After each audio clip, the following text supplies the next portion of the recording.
I'm going to select a special object which has the Vantage logo as a positive cutout, and I'm going to use it as a mesh clipper object by creating a clipper with the selection. Now just moving the object closer carves out the geometry.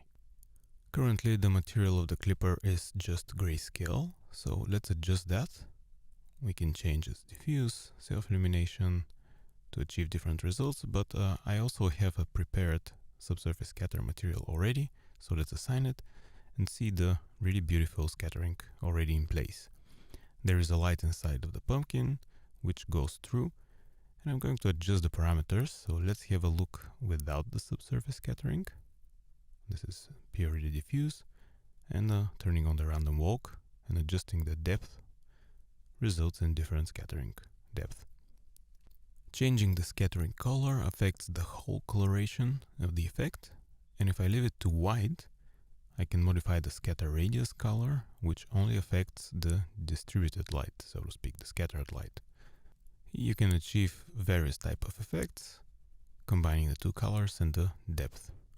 The subsurface scattering material was used a lot in the scene, for example in these candles here. We can adjust its shader as well, and also in another object here. The cloud was also using the subsurface scattering.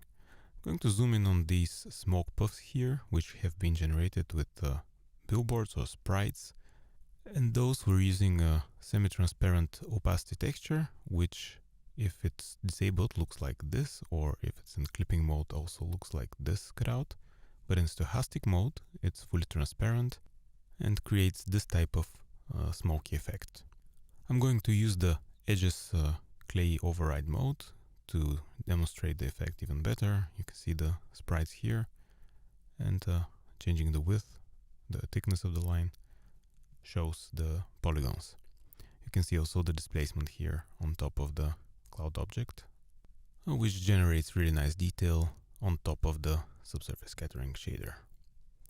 Alright, I'm going to zoom out. Also the liquid here in the cauldron uses subsurface scattering, and there is a light that pulsates inside. By the way, I'm using assets from Evermotion's Halloween scene. For example, the candles, the pumpkins, the lantern. Now, this object here has some displacement, and it's just a regular displacement, and it has the Phoenix Ocean texture applied on it. So if I increase the wind speed parameter, it will increase globally the pattern and the height of the waves.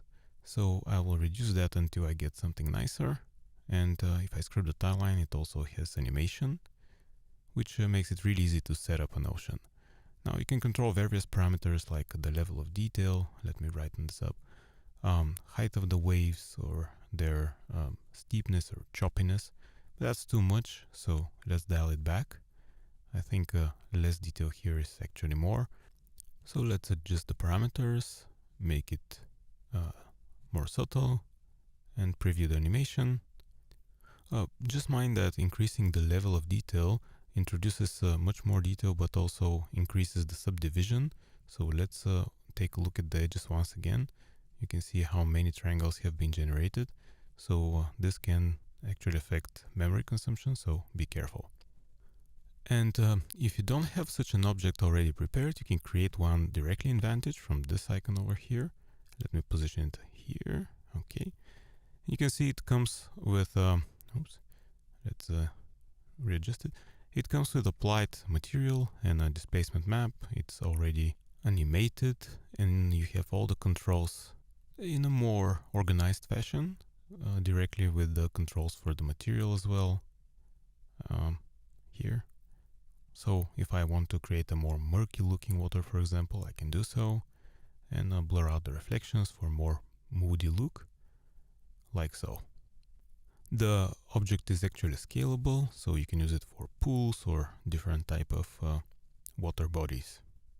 And finally, I'd like to mention that cameras in Vantage are now separate objects, and you can see them and transform them in the viewport directly, so that makes it much easier to work with them. So that was all for this update. I hope you liked the new feature.